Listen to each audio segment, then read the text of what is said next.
and welcome to Word of the Day Wednesdays. I am author Nicole D. Miller. Here is my debut novel, When Love Wins. When Love Wins is an urban Christian fiction story. It is the story of two young female cousins with a rift in their relationship. When Natalie, the faith-based social justice writer, loses her mom, she moves in with her cousin Ashley in hopes of getting support for her grief. But instead of a warm welcome, she receives an icy cold one from Ashley. This story deals with grief recovery, parent absenteeism, cutting, depression, anxiety, as well as faith, hope, love, and sisterhood. To learn more, you can go to NicoleDMiller.com or WhenLoveWins.love. Alright guys, so I know it's Tuesday, and normally I do my Word of the Day Wednesdays on Wednesday, but I have a pretty full schedule tomorrow, and I just want to make sure I get this in and I don't miss it. So I want to piggyback off of my latest blog, Everything Has Changed. And I don't know if I ever shared this publicly, but I am in love with a song called Everything Has Changed by Taylor Swift and Ed Sheeran.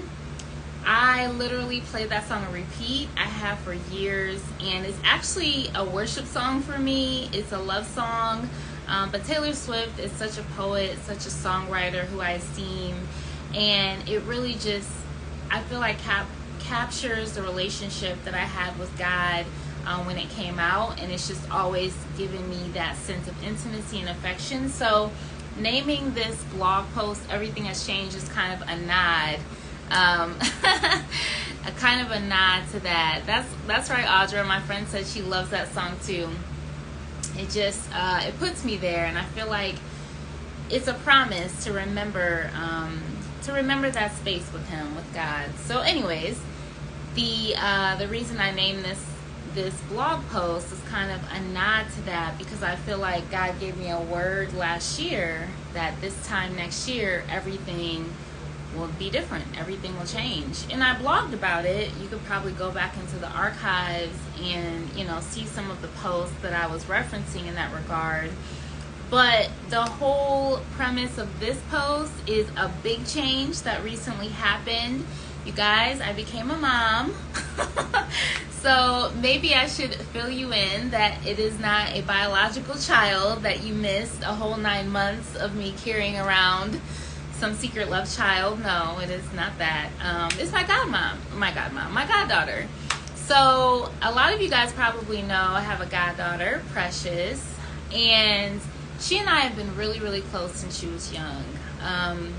It really was a divine relationship, and over the years, she's always been in my life.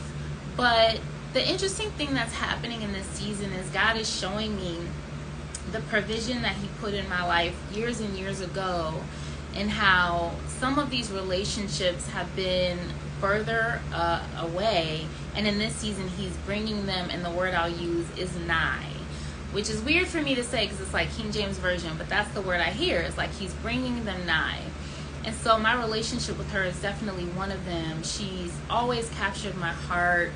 Definitely just fell in love with her, and we just always had a strong bond. Even with my mother, she really gravitated to my mother. She called her grandma. And so over the years, God really had us in a space where I think our relationship was being nurtured and being developed, and I would intercede for her over the years. But I always had this in my heart that when she was a teenager, she would be with me. And I kind of held that loosely because I didn't want to make assumptions. I didn't know what that meant. But I told my mom about it. I told some other spiritual moms about it. And apparently I told her mom about it. I don't even remember sharing that with her mom, but her mom shared with me that I had said that to her too. So it was something that was always in my heart, that she would come with me. But I didn't really know like the parameters of that or what that looks like, and I didn't want to make assumptions. So what I do in this post, I'm pretty transparent, as you guys know, and I just kind of walk the reader through my own experience with loneliness and not having a close-knit family. And so in this post, I start off sharing about a movie that I got to go see with her, which was Inside Out 2, which I'm sure a lot of you guys saw. And I'm always so impacted by her revelations and the depth that she has. There's just so many admirable traits about her that I love and enjoy. And so I asked her, what did she think about the movie? And a lot of teenagers can be like tight-lipped, and they show that in the movie. They show the protagonist who's a teenager, and she has the bored emotion, I guess, who's just kind of like, you got to be cool. You can't really, share what you think. But one of the things I love about my goddaughter is that she does. She's just a natural leader. Like, she don't care. She's like, I'll tell you what I think. And she has such deep insight. And, she just talked about how we need all of our emotions to be all of who we are. Such a beautiful statement. Hats off to the writers of this movie, because in our generation, there's such a struggle to not reveal all of who you are. And I think social media definitely adds to that. And I tend to be a recovering perfectionist, is how I label it. And so I recognize I like things to be flawless. And that's why I love stories, or even fashion, or even social media, because I like to put together like a seamless, flawless experience, right? But understanding in life, that's not realistic. And so my spiritual faith and journey has definitely highlighted that. And one of my best friends was on here, and I'm sure she'll resonate with this. I think a lot of us, me and my friends, were rule followers, and like you just kind of like to stay in the lanes and not color outside the lines and follow the rules. But what I appreciate about this generation is that they are embracing all of the parts that go outside of the lines, right?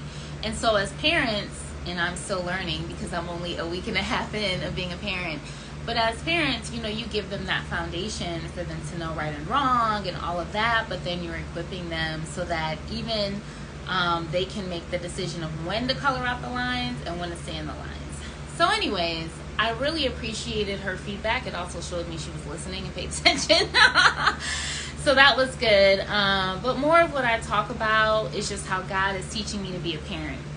And I haven't gone into this yet, and I'll probably write about it in future blogs, but it's blowing my mind because, for me, it was a big shift overnight. So I think that's why. I think any parent is going to be like, what are we doing? And hopefully I'll get that experience when you get the 9 months to kind of wrap your brain around it. But for me, what I'm learning is like, he's going to teach me what she needs, and she has her own story, her own background, and special things that she needs.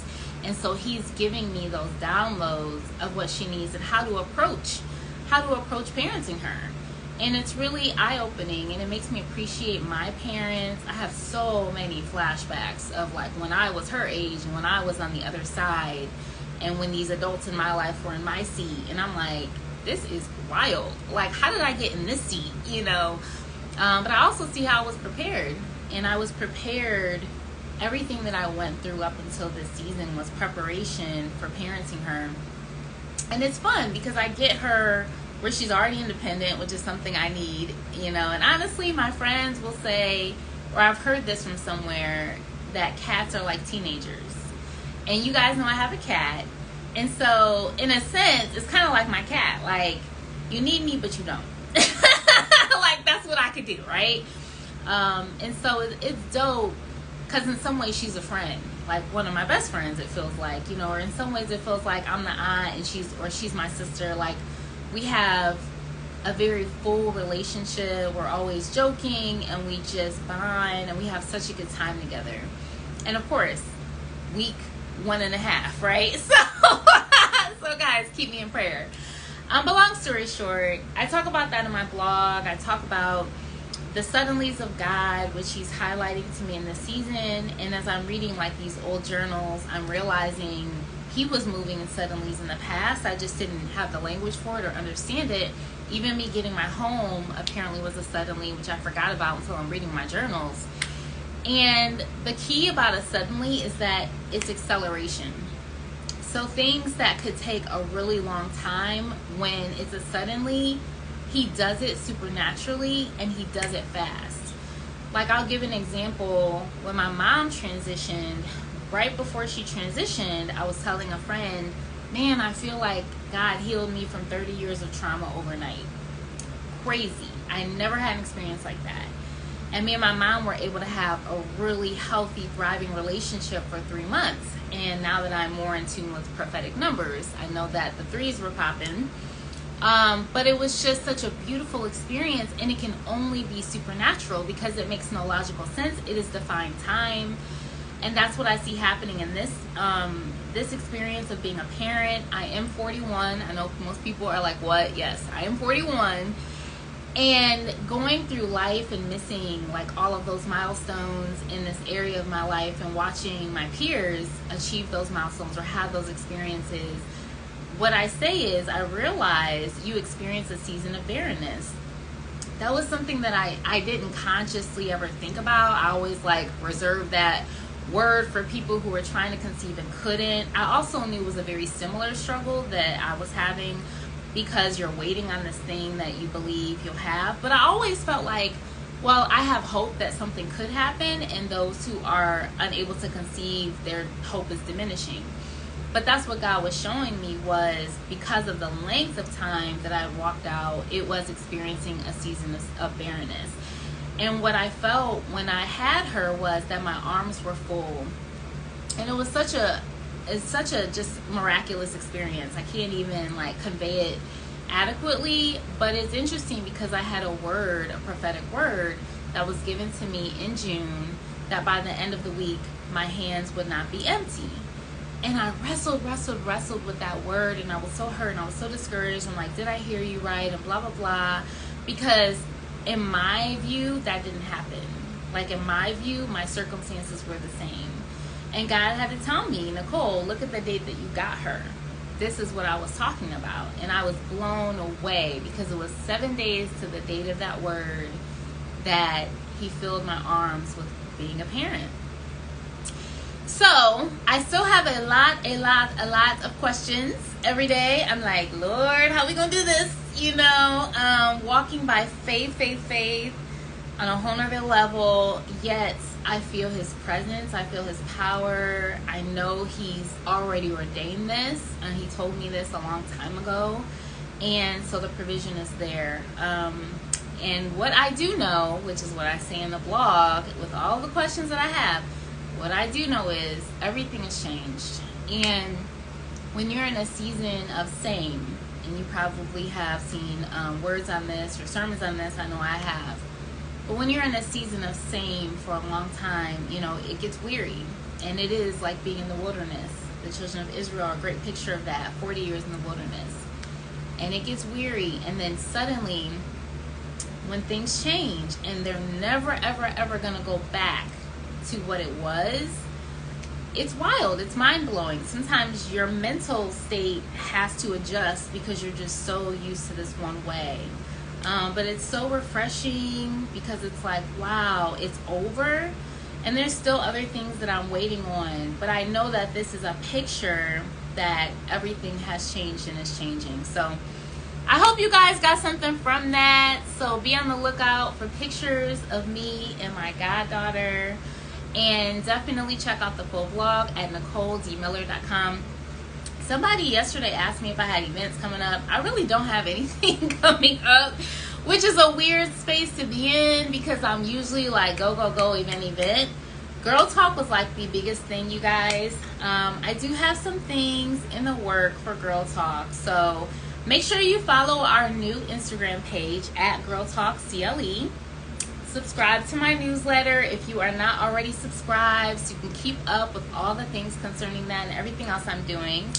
But yeah, we're going on a trip next week, so that's going to be exciting. And I'm really just taking it day by day. Being a new parent, taking it day by day, focusing on her, making sure she gets what she needs.